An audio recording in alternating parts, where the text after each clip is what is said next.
falar do Vasco então, PVC? Vascão, vamos falar do Vascão. Vascão, Puerto Cabede, 1-0.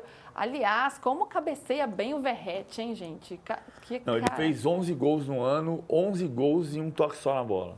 Olha só, que baita cabeceador. 1-0, E vitória é importante. o maior goleador estrangeiro da história do Vasco. Ele superou Viladôniga, que foi jogador do Vasco e do Palmeiras nos anos 40. Ele é um baita de um jogador. Mas nesse ano, 11 gols, os 11 com um toque só na bola.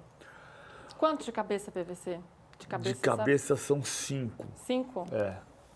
É muito eficiente nesse quesito. E aí, PVC, é um jogo em que o Vasco mostrou pouca evolução, mas ainda assim saiu com resultado, venceu, mas a torcida não perdoou muito Fábio Carille, não. Antes da partida, durante, a gente ouviu muitas vaias e no fim foi o estádio inteiro, né? Do social à arquibancada, torcida criticando muito o Carille.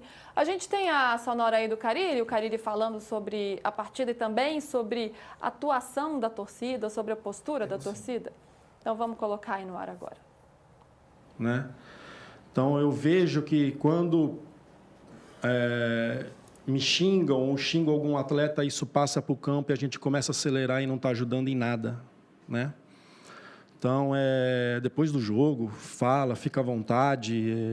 O torcedor tem todo o seu direito, né, de protestar na arquibancada, mas eles têm que entender que não está ajudando.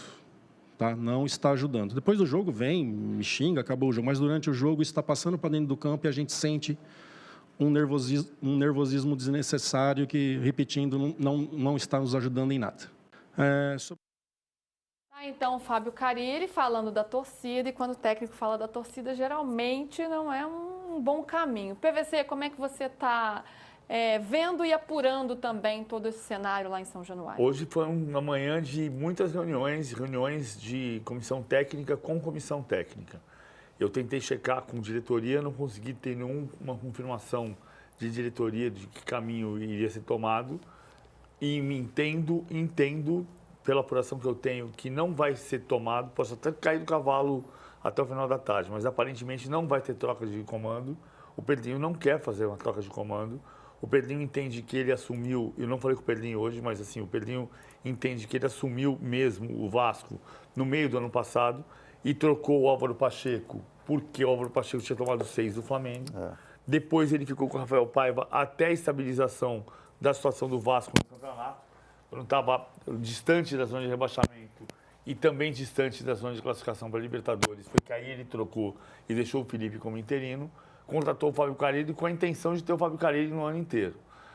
Não é a ideia trocar, mas isso não significa que não vire futebol brasileiro em algum momento. O fato é assim, hoje teve muitas reuniões para discutir, para debater o que está se fazendo. O entendimento da comissão técnica é de que não houve um erro no caso do jogo do Corinthians, porque havia cansaço do elenco e precisava trocar o elenco. Por isso o time foi para Itaquera, para a Neoquímica Arena, com o time reserva, praticamente inteiro reserva, e tomou 3-0, podia ter tomado 5, né? Foram 2 gols anulados, podia ter sido 5. Mas a direção entende, a comissão técnica entende que não houve um erro ali, que precisava descansar. Que ontem teve muita chance de gol, de fato houve muita chance de gol, mas não foi uma atuação de gala do Vasco.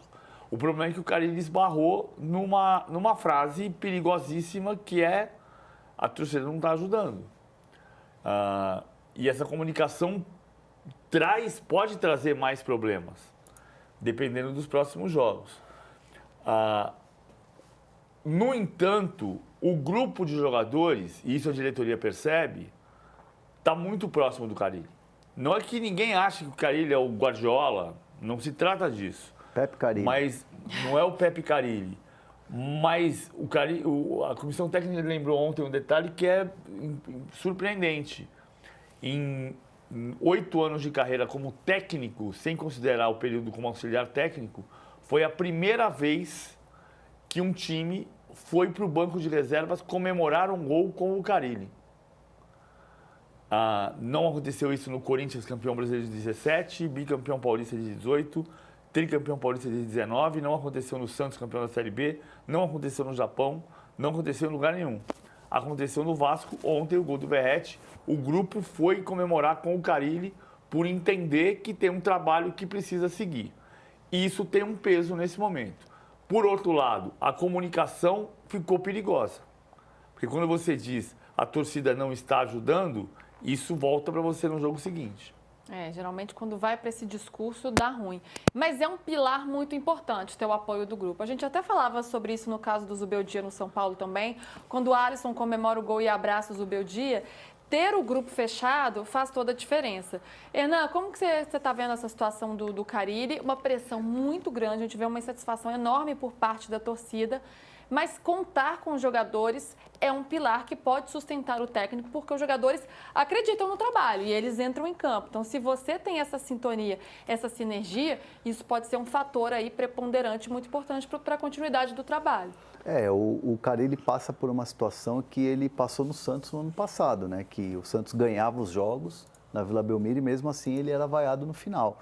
O Santos foi campeão da Série B sendo vaiado, levantando o troféu e o Carille sendo questionado. Então, assim, é uma situação que está muito difícil em relação à pressão que vem de fora, a pressão de torcida em relação ao trabalho do Fábio Carille. Ganhou do Puerto Cabello, é verdade. Tem o Brasileirão, vem aí um clássico contra o Flamengo, que vai ser muito divisor de águas. Então, assim, a fase por mais que o Pedrinho ele seja um dirigente que não é de ficar trocando de treinador, não é de ficar indo na onda da torcida, ele já era uma figura assim quando era comentarista e jogador, ele tinha as suas convicções. Mas a pressão vem muito grande do externo, a pressão da torcida vem muito grande.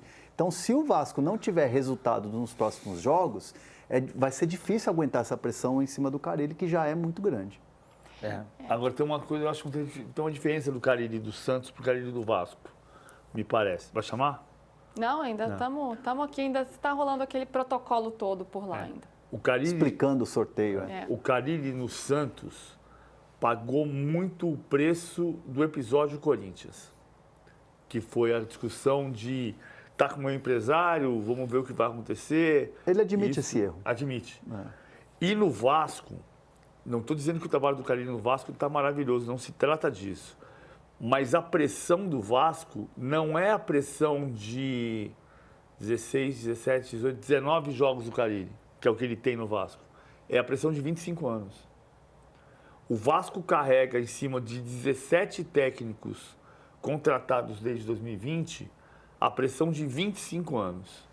Então, enquanto você não ganhar um título absolutamente irrelevante, que o último foi a Copa do Brasil, depois o Bicampeonato Carioca, 15 e 16, mas principalmente a Copa do Brasil de 2011, desde o time fabuloso de 2000, vamos lembrar? Elton, Clepson, Júnior Baiano, Odivan, Jorginho Paulista, Nasa, Jorginho, Juninho Paulista e Jorginho Paulista na lateral, Juninho Paulista e Juninho Pernambucano e o Lélio Romário.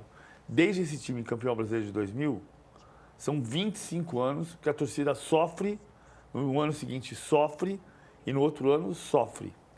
E isso cai nas costas de qualquer técnico que esteja ali. Parece que o sorteio começou, hein, galera? Vamos jogar o sinal aí no ar, porque o sorteio da Copa do Brasil está começando. Então, o sorteio da terceira fase da Copa do Brasil, a gente vai acompanhando ao vivo aí. Já tem time pintando. É o Vasco. É o Vasco? É o Vasco. Estamos falando do Vasco. Estamos falando, chamamos, hein? Chamamos. Campeão da Copa do Brasil. Daí o Vasco, a gente já vai conhecer quem é o adversário do Vasco nessa terceira fase. Lembrando que são 32 times divididos em 2 potes. A ordem é dividida pelo ranking da CBF. Os melhores ranqueados ficam no pote 1 e os piores no pote 2. Vamos ver quem é o adversário do Vasco? Operário. É o Operário. Operário. Vasco da Gama e Operário de Ponta Grossa. Vamos então para o confronto número 2. Ó, daqui a pouco a gente já vai pro próximo, então. Especial atenção. O Operário que está na Série B foi campeão paranaense, o Operário.